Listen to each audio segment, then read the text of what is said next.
and one comment on BIFO before we talk about what needs to be done in the future.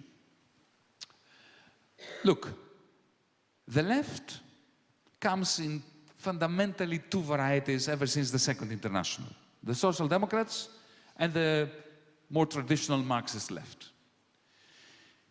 The Marxist left came out of 1991 with a major stigma attached to it. As I consider myself to be a Marxist, I call myself an erratic Marxist, an inconsistent Marxist, but nevertheless a Marxist. And I have to tell you, just looking at you in the eyes, that I feel the collective guilt for the way in which we Marxists allowed the left, our left, to slide to authoritarianism and to abandon the values of humanism in favor of the values of the Gulag. In 1991, we lost our innocence. We had lost it a long time before that, but we have never recovered from a major defeat and moral failure. So this explains to a large extent why the Marxist left has never managed to rise up to the occasion and be sufficiently critical of what's going on in Europe now. The Social Democratic left is a different story. This is the country of Willy Brandt. This is a country where the SPD should be a bulwark against that which I described in the Eurogroup, especially when the policies of the Eurogroup are so antithetical to everything the SPD has struggled for in the 1950s, the 1960s, the 1970s. So what happened? Why is the SPD, why has it lobotomized itself?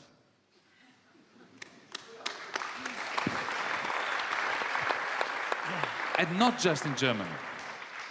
The socialists in Greece were a party of 45%, now they're a party of 4%. The socialists in France are going to come third behind Sarkozy and Le Pen in the next presidential election. You saw what happened in Portugal. Portugal is in a terrible state, and the right wing managed to win the election 2 days ago. So what has happened to social democracy? I have a very simple theory about this. People like Bruno Kreisky and Willy Brandt understood the importance of democracy in mediating between capital and labor, between wages and profits, in using the state in order to tax profits, to fund the welfare state, and therefore stabilize capitalism. Humanize it and stabilize it. That was the social democratic agenda. Whether you agree or not with it, that's what Willy Brandt and Bruno Kreisky were trying to do. Even Harold Wilson, the Labour Party leader in the 1960s. Now, with the rise of financialization, the rise of financial capital against industrial capital and against labor in the late 70s, 80s, and then 90s. What happened was this.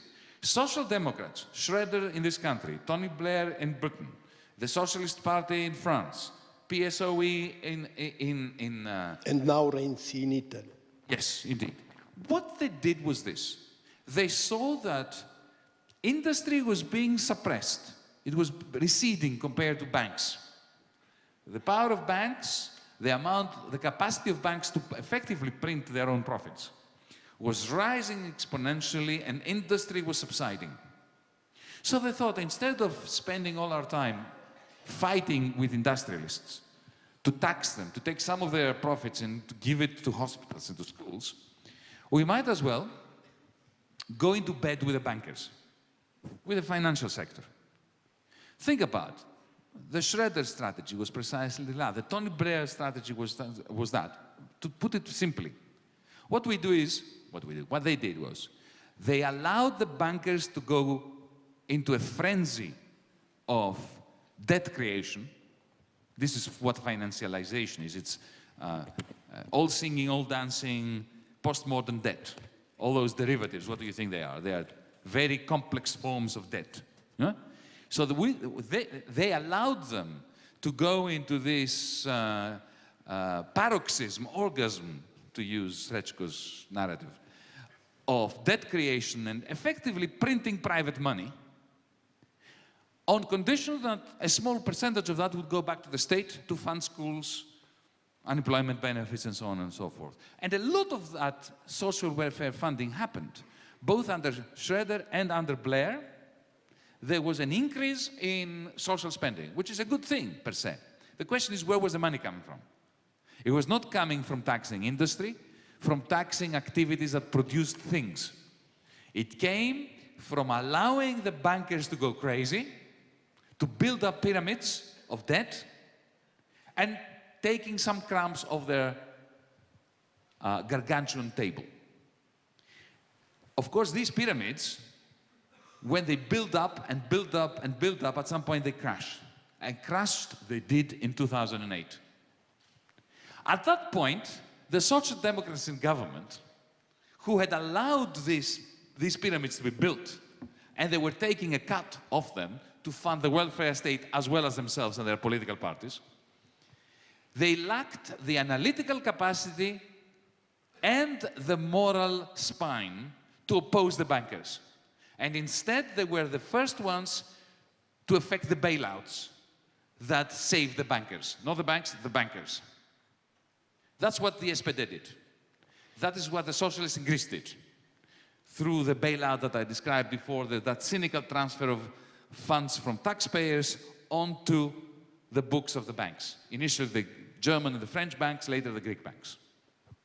So effectively the SDP, here in Austria, in the equivalent, the Labour Party, the Greek socialists, the French socialists, the Spanish, the Portuguese, were co-opted by financialization. And then when financialization experiences massive collapse in 2008, they were like rabbits in front of the oncoming truck at night, staring into the lamps of the truck, not knowing what to do. And they were run over. And they've become irrelevant. And we have the SPD in this country, when I was minister, being the least interesting interlocutor I had, and the ones that I could rely upon the least, because they had neither the analytical capacity to say anything, nor the moral fiber to stand with us. This is in answer to your question. Yeah.